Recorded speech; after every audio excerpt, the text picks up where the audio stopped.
more clues for us? We're all set for the next chapter. Yeah, I was just about to come find you. Let's see what it says. Now sprout to life the story's seeds, stirred by wind-born melodies. Then on that breeze the music leaves, fading into distant memories. Seek the place where wind and tale entwine, and once there, make 3 riddles into verse, and 3 melodies into song. For in poetry and song will this story start to blossom. Come on! Another riddle? All that talk about wind and melodies? What do you think the answer could be?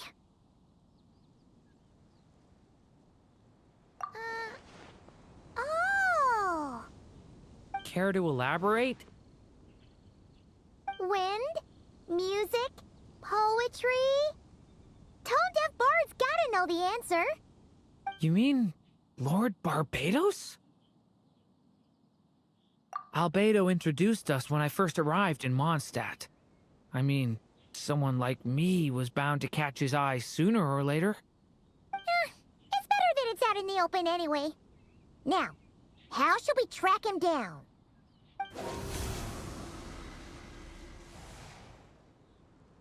I'm pretty sure he's already caught wind of what's going on here. Why don't we just see where the wind takes us? Right. He definitely makes it easy to forget he's a real god sometimes.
Traveler, Paimon! What a sight for sore eyes! And the little dragon from the fairy tale world. I heard your voices calling out to me on the wind. Something about needing help with a riddle? Sorry to disturb you, Lord Barbados. Disturb me? Not at all! To tell you the truth, I'm just as curious about this riddle as you are. Let me take a look.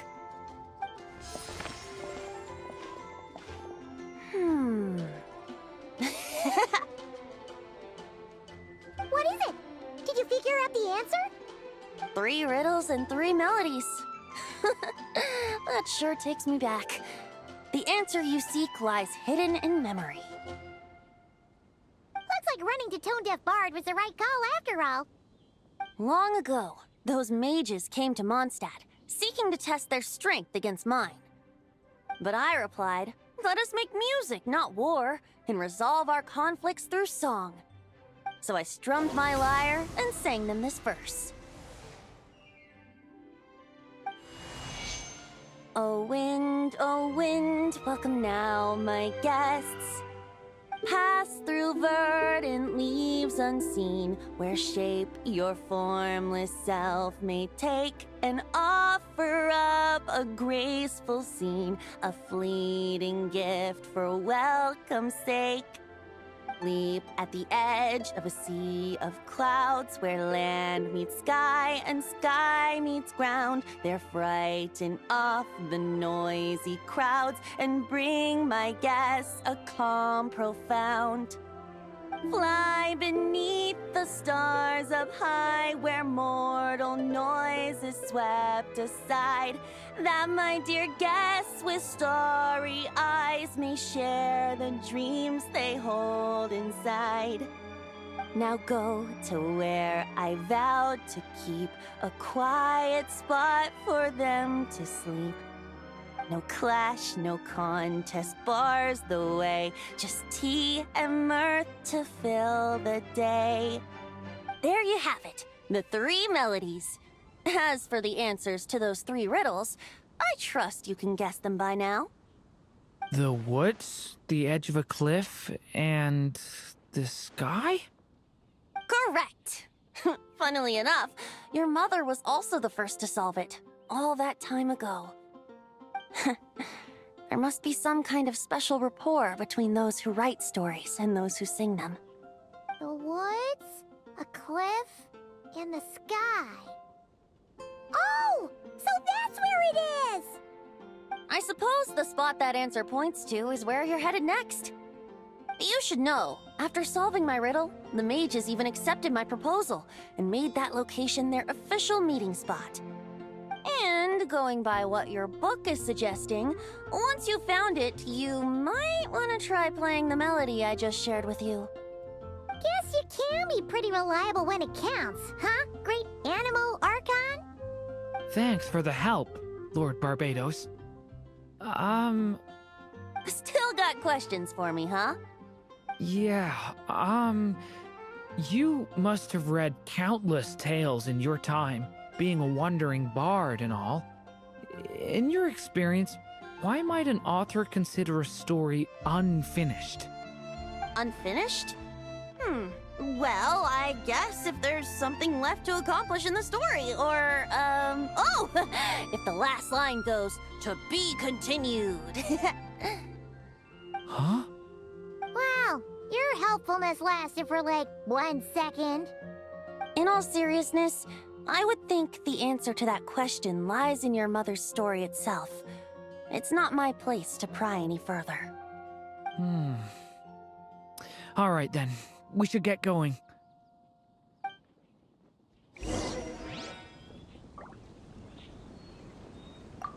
I wonder when their next meeting will be.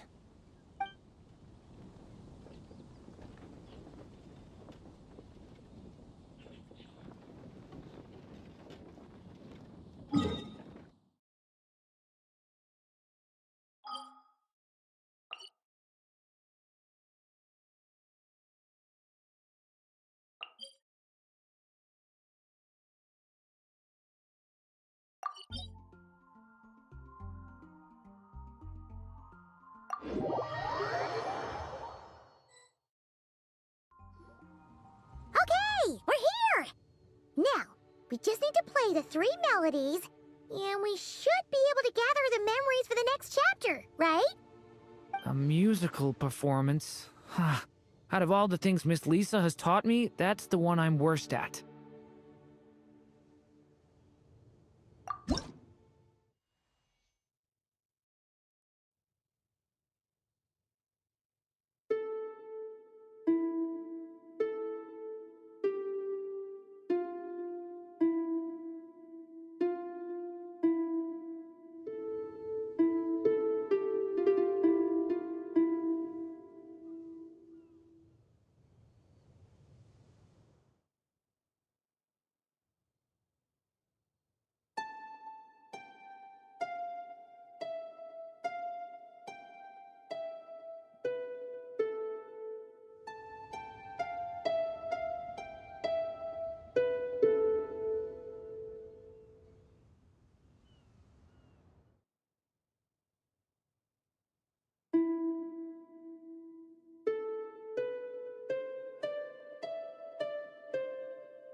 Even a war that shook the world could not halt the witches' gatherings.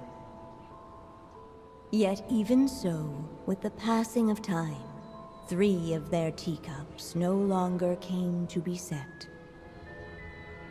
The witches did not linger long in sorrow, for the Story Witch had brought glad tidings of her own. Born was her dragon child, safe and sound. Her fellow witches offered up their blessings, eagerly debating how to celebrate the child's birth.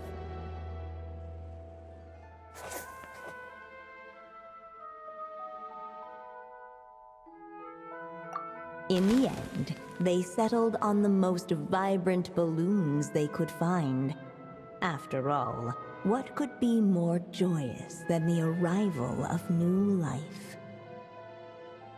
And so, the witches' gathering turned into a birthday celebration.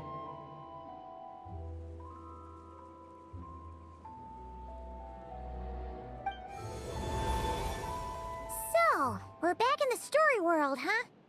As if from nowhere, new guests appeared at the witches' table. Perhaps they too had come to celebrate the dragon child's birthday. Yet while everyone else was busy thinking about what kind of gift to offer, these 3 seemed to have come empty-handed. Hardly the recipe for a warm welcome to a birthday party, now is it? A gift? Hey, what's this all about? We only just found out this was a party.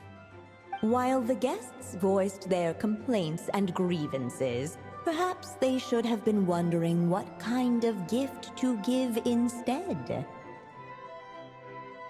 So, we need to bring a gift to advance the story? Oh, but where are we supposed to get something like that? Perhaps it would be a good idea to have a look around. Why didn't you just say so?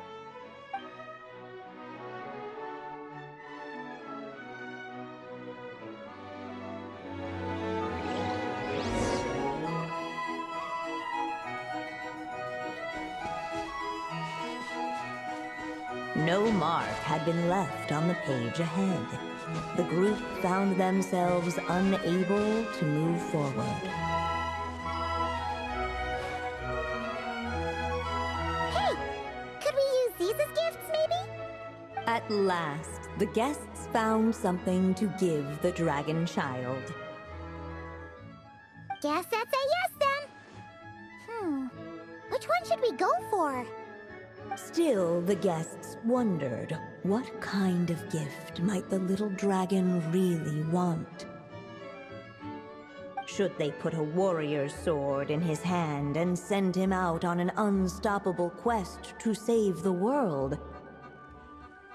Or perhaps a wandering hero's slingshot and the promise of a life of endless, uncharted adventure?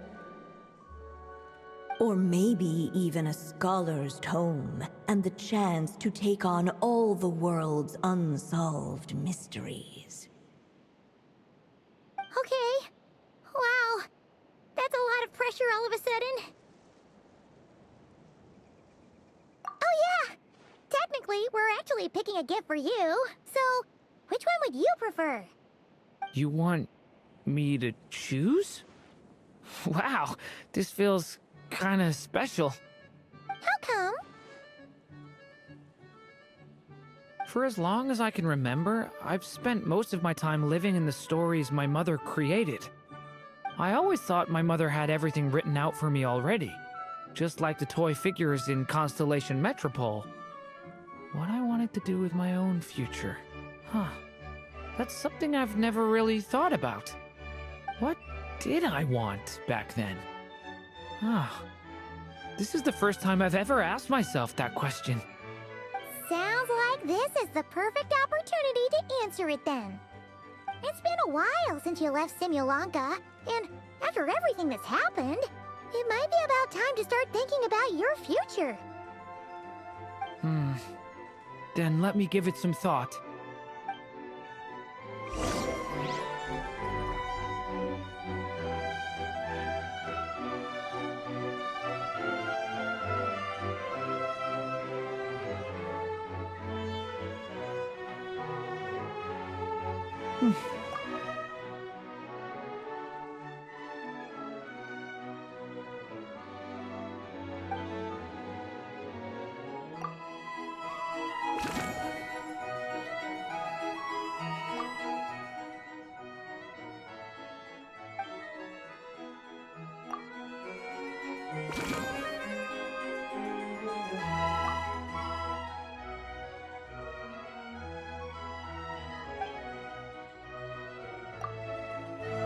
The guests hesitated, and not without good reason.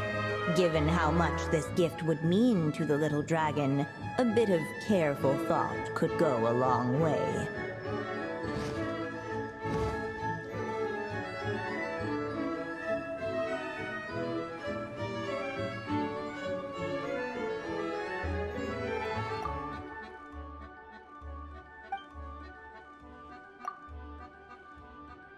In the end, the guests settled on the Wandering Hero's slingshot.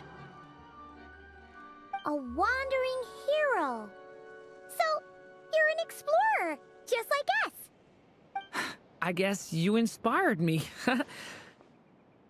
During our journey from Mondstadt to Nodcry, we passed through many places and encountered all sorts of different people. But despite the immense distances between them, there was always one topic that kept cropping up. Your accomplishments. Well, we are world-renowned adventurers, after all. Come to think of it, isn't a wandering hero basically the same thing as an adventurer? I've always thought of adventurers as people who chase after stories, and in doing so, they also leave behind many of their own. I'd like to become someone like that, too.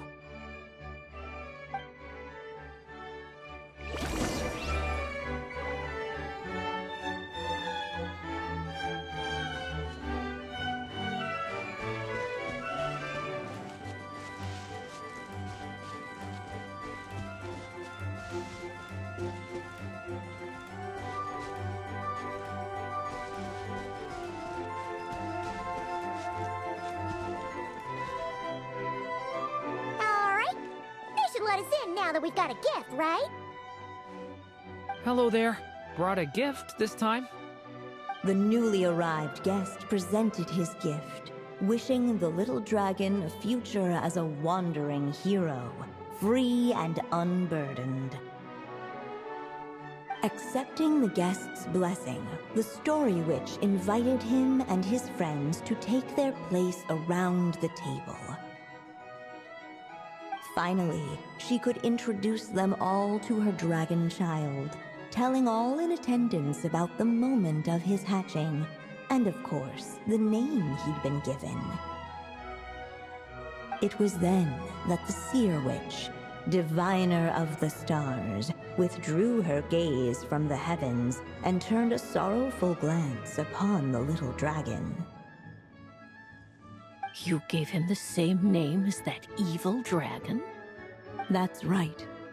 But the life I intend for him shall be very different. What folly, to love so blindly. For as you must know, a name is the mirror of destiny itself. He who bears an evil dragon's name must also inherit the fate of its previous owner. His fate has been foretold. Then I'll rewrite it. The witches at the table fell silent, for they knew the Seer Witch's words had never once proven wrong. Yet, just as clearly, they recognized the Story Witch's resolve, for there is scarce a force in this world more fearsome than a mother's love. At last, the Merry Witch stepped forward, dispelling the uneasy silence. So be it. Then we'll all lend a hand. Together, we shall rewrite this child's fate. You mean to defy one of the fundamental rules of this world? I refuse to be shackled by such rules. Besides, this is a witches' gathering, is it not? What could be more fitting a subject for this occasion than to defy them? Oh? Sounds like an interesting experiment. I suppose, were we to succeed in this endeavor, we might bring a touch of wonder to this otherwise dreary sky of stars. The Merry Witch finally talked them all round, just like she had done many times before. Warm and strong as the sun she was, so much so, in fact, that those who her light shined down upon had no choice but to bask in it. And so the witches readied their gifts, 3 marvels of the cosmos. For this child, I shall decipher the ravings of the heavens and lay bare before him the trickery of fate. For this child, I shall leave a formula powerful enough to unravel the very origins of this world, that he may seek another solution for the conundrum of his life. For this child, I shall call upon wondrous magic to make possible his impossible wish. All the Story Witch had was the pen in her hand, yet with the love that flowed from it, she resolved to bring forth a marvel of her own. For this child, I shall leave behind the last story I will ever write, and with it, a path to an ending yet untold. With the witch's blessings given and received, the little dragon's fate at last began to turn. In the midst of the dragon child's birthday celebration, the seer witch proclaimed her prophecy. The child had been given the evil dragon's name, and with it, the burden of its fate. But hearing this, the Story Witch vowed to rewrite it all, for such was her love and resolve. And so the other witches offered their gifts in turn, marvels as rare as any in the cosmos. Together, they sought to test one of the fundamental laws of this world, in part to support a mother's love, and in part to sate their own curiosity. Oh, and I almost forgot. Our new guests came bearing blessings of their own. Who knows? Perhaps this extra spark of life might be all the little dragon needs to change his fate.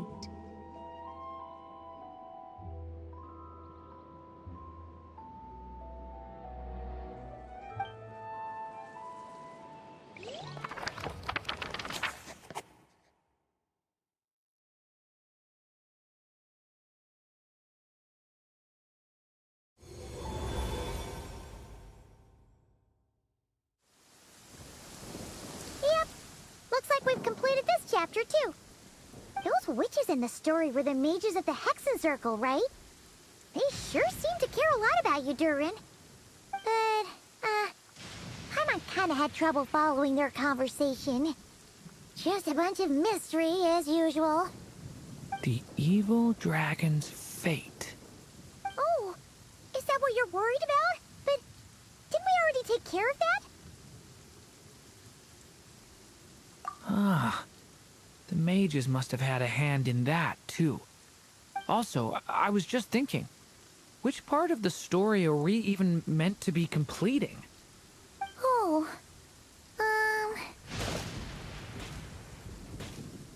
it feels less like we're filling in the gaps and more like we're adding something new altogether. But we use the ink, right? And the book hasn't given us any more clues, so that must mean our task is complete. At least for now.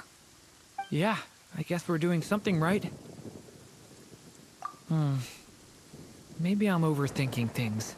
It's just... this is my mother's final wish.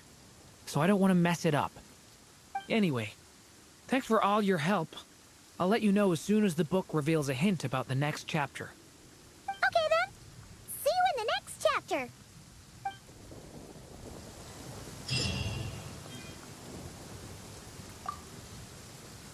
I think I'm gonna stick around, take my time reading through this book. If you feel like jumping back into the story, just come find me.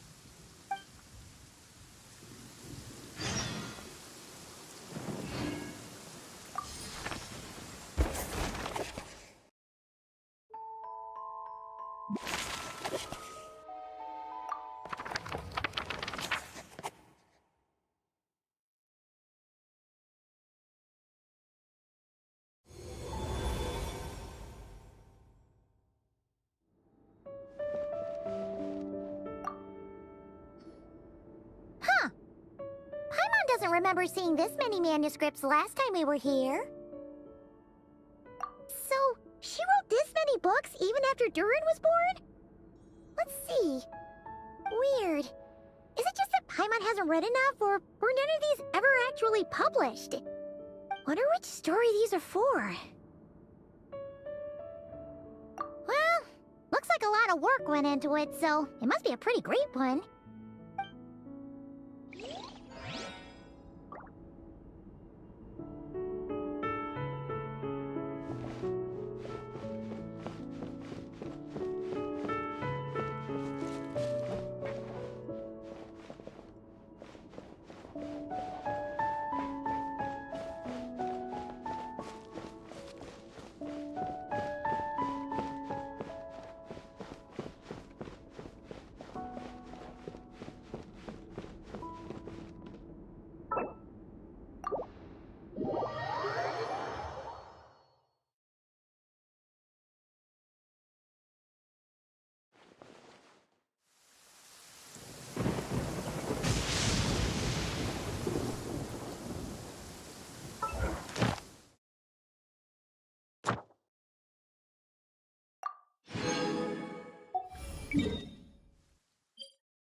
Violet grass is a plant that enjoys a moist environment.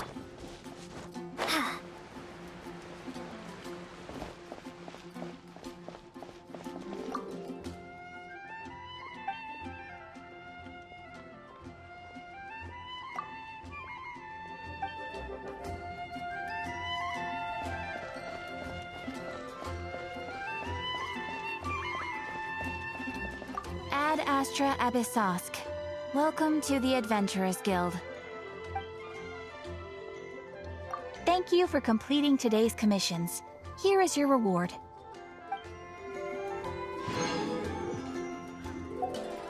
Ad Astra Abyssosk. Welcome to the Adventurers Guild.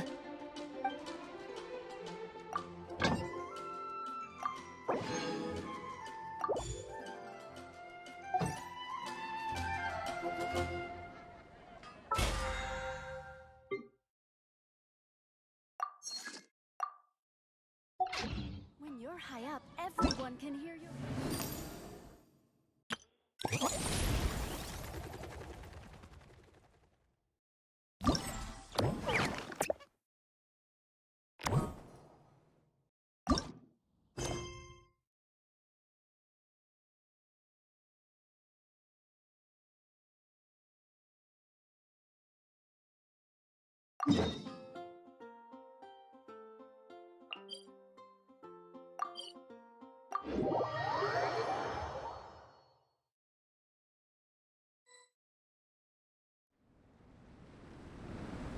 Hey, Marissa! We finished reading that comic book you gave us. It was pretty cool. Morning. Wait, you finished it? Wow, that was so quick!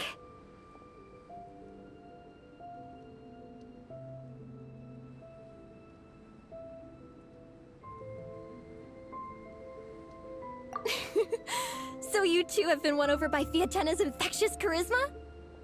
It was but a matter of time.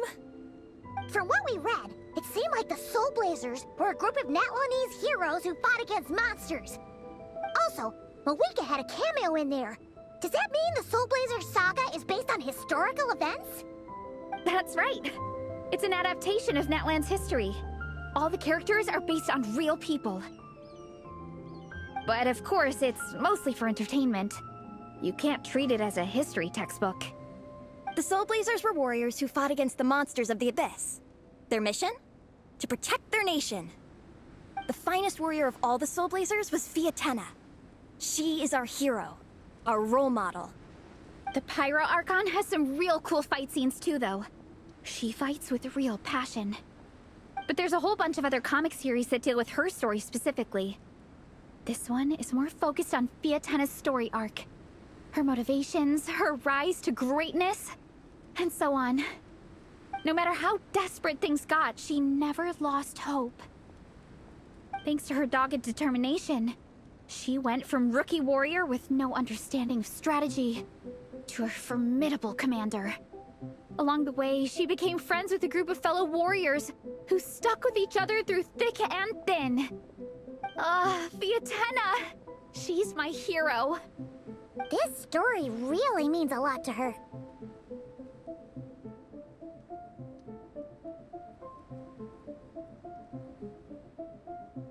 Oh, every time my thesis gets rejected, I just think about all the challenges that she faced. And suddenly, my own problems don't seem so insurmountable after all. Don't worry, Alrani. I have faith in you. You'll get your thesis approved one day. Aw, Veressa. You bet I will. Trifling thesis. You are no match for me. When I get back to the academia, prepare to be whipped into shape. So, now that you guys are into this series, you wanna join the Legion? What does it involve? It's a comic book fan club, right? Don't stress over it. Yes, we were initially brought together by a shared interest in comics, but ultimately our main purpose is to share life's joys and get rid of life's woes. Whatever comes our way, we have each other, and we can face it together.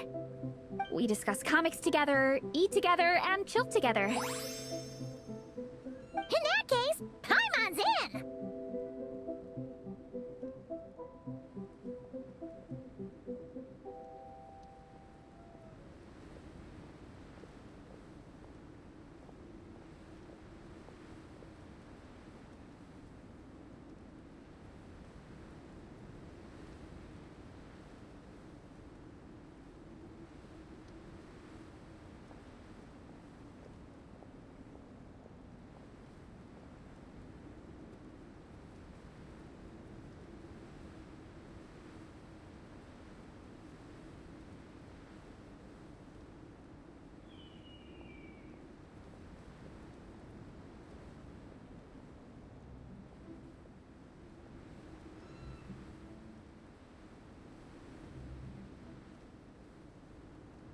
Yes! Welcome, welcome! Captain, what about the welcome ceremony? Or have you forgotten our traditions? Of course I haven't forgotten. Find a nice open space and wait for me there. I'll just go grab something from the camp.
Here. This is a good spot. Ronnie, do you have any idea what Varese is fetching from the camp? Probably the relic we used to swear in new members.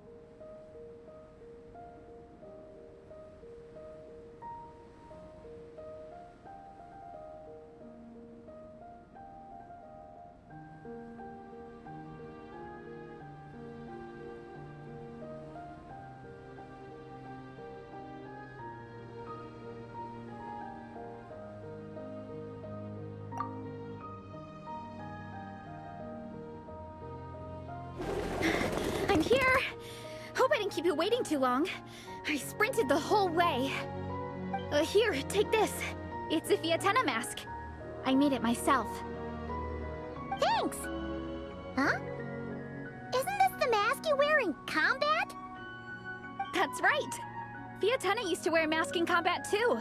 So the one I made for myself is modeled after hers. Mind if I keep going for a bit? Not at all! The floor is yours! The tale of the Soul Blazer saga is a long one, told over 12 volumes.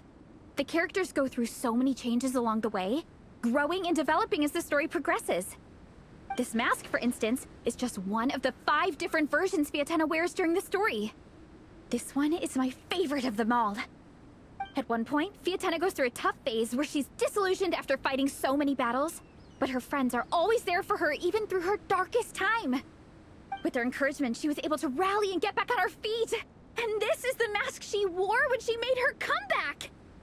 In my view, that makes it the perfect relic to use for inducting new members into the Legion. Oh! This ceremony just got super ceremonious. Hold on to it. You're gonna need it during the ceremony. Oh! Captain, is it time?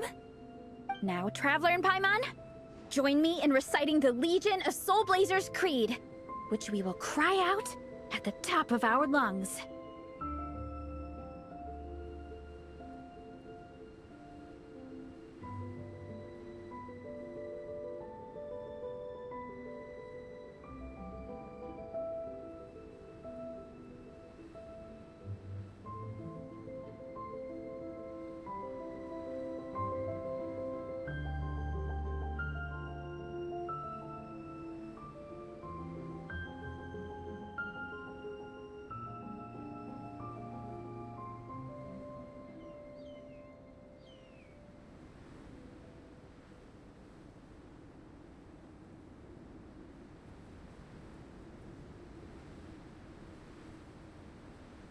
Yeah, just imagine you're bursting with praise for the chef after a sensational meal. Or, for me, sometimes, I get so happy hanging out with my friends that I just want to shout, "Thank you!" as loud as I can. When you believe in something, you shout it for the whole world to hear. Exactly. I couldn't have put it better myself. Now, repeat after me. Okay. Through pain and defeat, we shall never fear. Through pain and defeat, we shall never fear. I will always champion love and imagination. I will always champion love and imagination! Great! Soul Blazers, as of this moment, you are now members of the Legion. Nice! I can't wait to tell Shilonen the good news! If I'm not mistaken, she's out training with Minnie and Igong today. Got it! All right, let's go.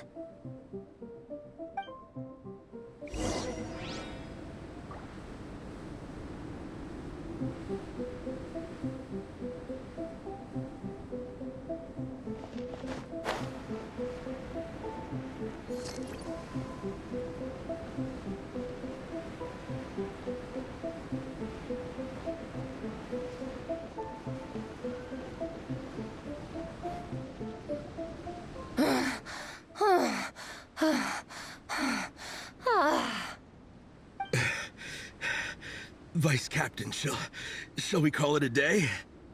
That's enough strength training for now. But we still have racetrack familiarization training. We can't afford to skip it. Attention, Soul Blazers! Da-da-da-da! It gives me great pleasure to introduce two new additions to the Legion of Soul Blazers, the Traveler and Paimon! Alright! Induction complete! Now we're officially Soul Blazers! Ah, welcome to the club! Unfortunately, I don't think we'll be able to hold a welcome party for you today. Minnie and Nigong have been training for ages. They are completely exhausted. Congratulations. Minnie, you still up for racetrack familiarization training? Yeah. Why wouldn't I be? Since it's a four-person relay, we gotta rehearse every stage. I'm so jealous of Alrani. Logistics is the easiest job. Gets to stay at the camp the whole time. Yeah, they seem totally wiped out.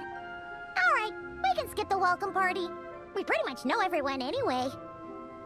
Shame you have to miss out, though. I feel kind of bad. Let me think. Ah, okay. Here's what we'll do. Why don't you join us for training? We still need to practice on the race course itself, so we could turn it into a team-building event. In this cold weather, there's no better feeling than running around and getting the blood pumping.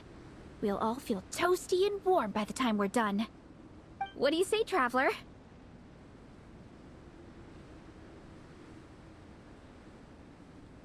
Come on, it'll be fun. We can chat while we train. It'll take your mind off it. Count Paimon out. She is not cut out for this at all. Paimon's never run a day in her life, 'cause she can fly. Flying's way faster than running. Is it now? We should race sometime. Put that theory to the test. No thanks. Paimon flying is faster than Paimon running. Not Veressa running. All right, we'll let Paimon off. It would be pretty absurd having someone who can fly join a running race. I'm all rested up, so I can join you instead. As for Minnie and Nigong, if you guys want to keep training, then pace yourselves and stick to slow jogging. But if you're worn out, feel free to stay put and recover. Thank you, Vice Captain. Yeah, I'm not moving. I'll just rest right here. I'm down to keep training. Okay, that makes 4 of us for training. Me, Veressa, Minnie, and the Traveler. Let's split into 2 groups then. Shilonen and Minnie can do a slow jog. I'll be sprinting full speed on the race course. Traveler, you join whichever group you want. We're just happy you can join us.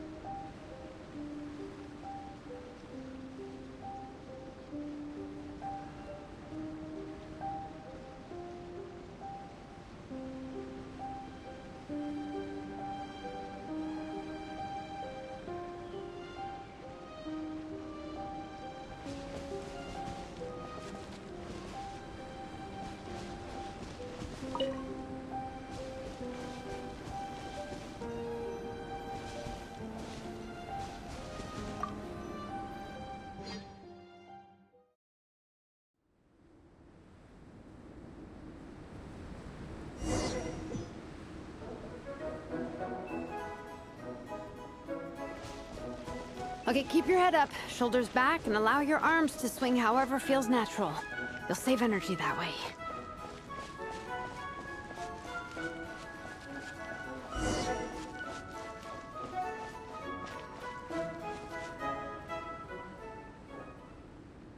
This track forms part of the official race course. It's one of the flatter sections.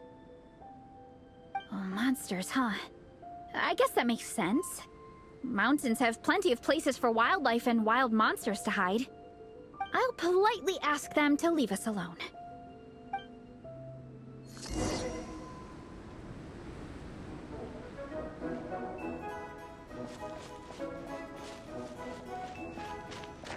Yeah!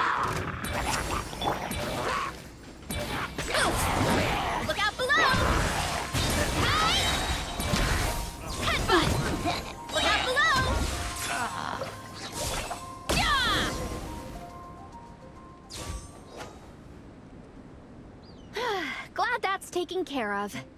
One less thing for Minnie and Shilonen to deal with. They're jogging the same course as us, right? They should be here any minute. Let's wait for them.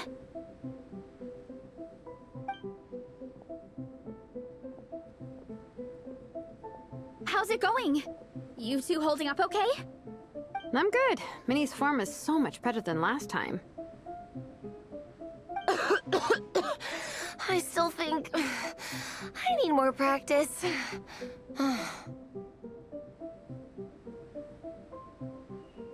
The course goes into an uphill climb from here. It's gonna get pretty tough. It's fine. I'll keep going. I gotta get a good ranking. I don't want to drag the team down. Even so, you shouldn't push yourself too hard. Health and safety always come first. Results are second. Thanks, Veressa. I do appreciate it, but the thing is... You need this, don't you? For personal reasons? You mentioned some kind of deal with your parents. I'm guessing it's something to do with that? I noticed you had a certain look on your face when you first brought it up, like you were trying to suppress how you were feeling. In my view, when a kid makes a face like that, it's actually a cry for help. So, what's really going on? You can tell us.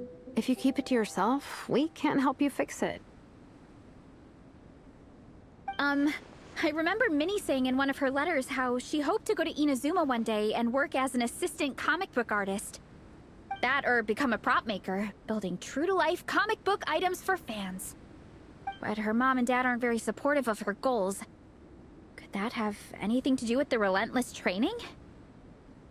Oh, okay. I'll explain. Veressa's right. My mom and dad don't approve of me moving abroad for work. I'm the baby of the family. There's a huge age gap between me and my older brother, and I was a pretty sickly child, so my parents worried a lot about me growing up. They don't like the thought of me moving so far away from home. They say they'd always be worrying about my health. Also, they'd rather I pick something more stable. The idea of trying to make a career in the comic book industry is crazy to them. They think I need to be more realistic, get a real job. But what employable skills do I even have? I can do art, and I can build stuff, but I'm no good at anything else. It's like, no matter how many times we have the conversation, I can never get through to them. They treat me like I'm just a little kid living in a fairy tale world. But this time, the situation is different. Suddenly, my friends came all the way to Mondstadt to see me because of our shared interests in comics. And then we signed up for a cross-country contest. That really surprised them. I'm sure they don't believe I can do it. So, I made a deal with my parents. If I pull this off and my team gets ranked, they have to start taking me seriously about what I want in life. Don't worry, Minnie. You're in good hands. Even Coach Jansan has praised me for how fast I can run. And she has high standards. And you've seen Shilonen when she gets going, right? She's as tough as they come. A real hero. She fought wars for her tribe. As long as we do well enough to get ranked, your parents will come around, right? I'm confident we can do that. We are all behind you on this. Veressa? Minnie, I still remember that time you sent Nepeka some of your work. Artwork of Fiatena, and a mask you built yourself. She showed them off to all the other kids in the tribe, and they loved them so much, they offered more to buy them off her. But Nepeka wasn't about to let go of them. Huh? Really? I had no idea anyone would want to pay for my artwork. Why wouldn't they? Your creations have real value. And while that's subjective in emotional terms, hey, the offer of more is a pretty objective measure. To me, that fact alone says that you already have a real job. Your mask and artwork are already famous in the Collective of Plenty. People are constantly asking, who painted this? It's incredible work. If you ever visit our tribe, you can bet there'd be crowds of people swarming you and begging for your autograph. I'll definitely visit one day. I had no idea I had fans already. All in good time. We can talk more about that later. For now, I think you need to stay here and get some rest. Thanks, both of you.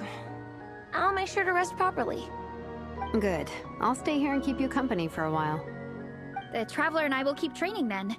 Might as well finish out the track.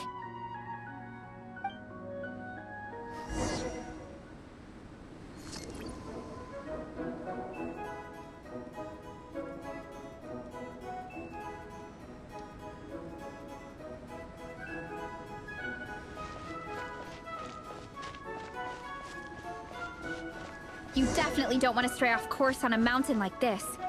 It could get dangerous. If you find yourself getting cold, there are some torches off to the side in this section. Just set one alight and warm yourself up.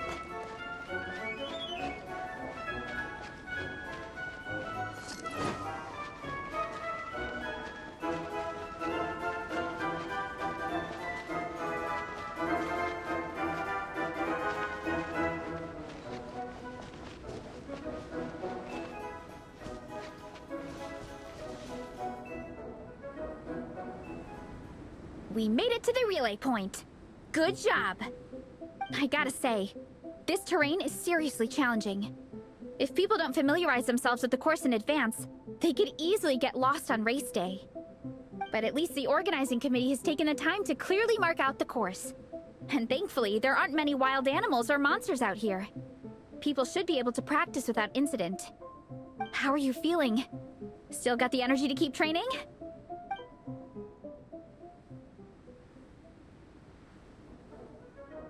Awesome! Then let's get back to it! Whew! The next section looks even harder. Let's make sure to stay alert so we don't leave the course, and pace ourselves to protect our joints. That's what Coach Yansan would say. Her advice is always spot on. This is the second section of the official race course. Watch out for signs so you stay on track.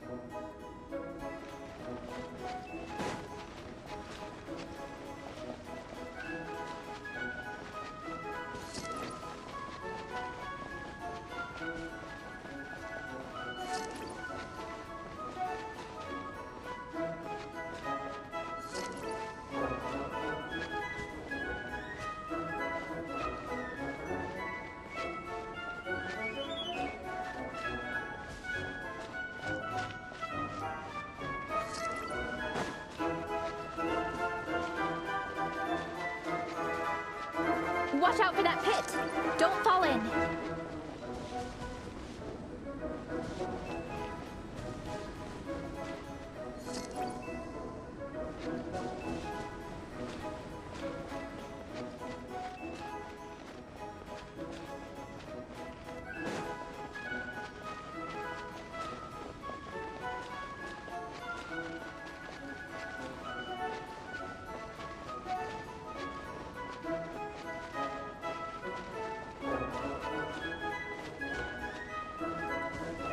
There's a gap here.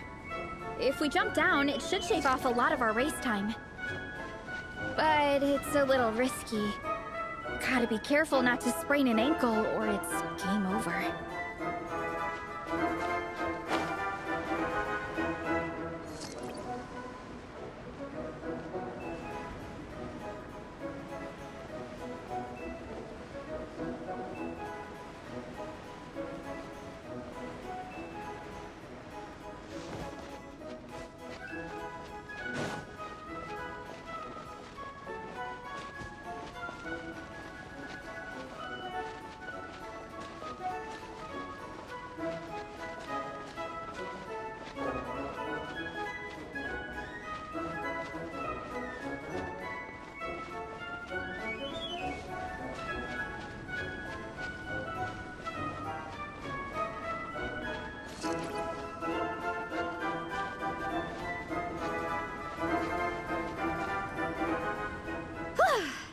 We made it to the relay point of Section 2.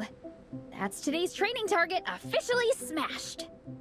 We just need to check out Sections 3 and 4 of the course, but we can do that tomorrow.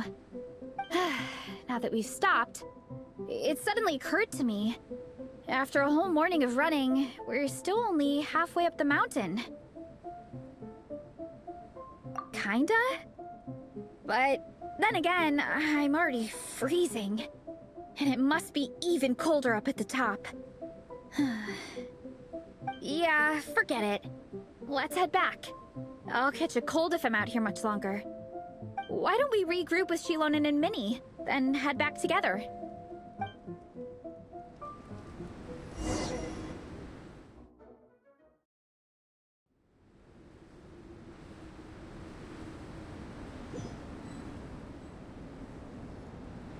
Hey, you two. We're back.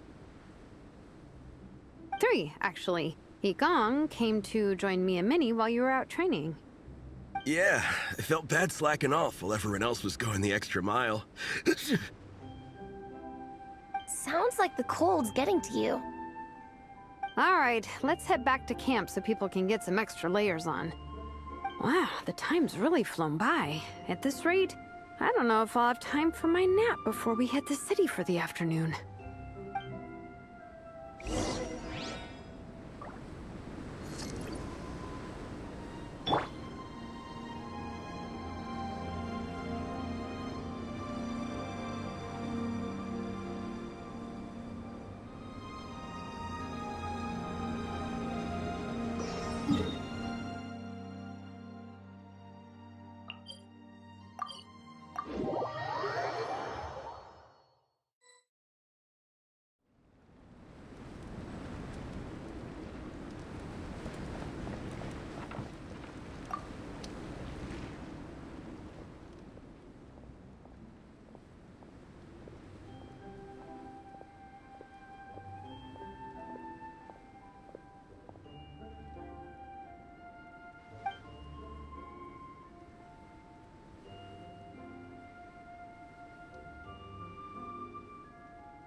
on your training, everyone. Now we have some free time before this afternoon's activity. As planned, we'll meet by the Knights of Favonius headquarters at 2 p.m. Will we get to go to the library? Will we? That's right! Excited? Yes! Me too. After days up here in the mountains, I'm looking forward to finally checking out the city. Great! In that case, see you all at 2 p.m. sharp for some well-earned fun. Yeah! That perked them up. Now that fun's on the agenda, they don't seem so tired anymore. Well, of course. It's important to relax and de-stress after training hard. And to eat. I am super hungry right now. Okay, everyone. Dismissed.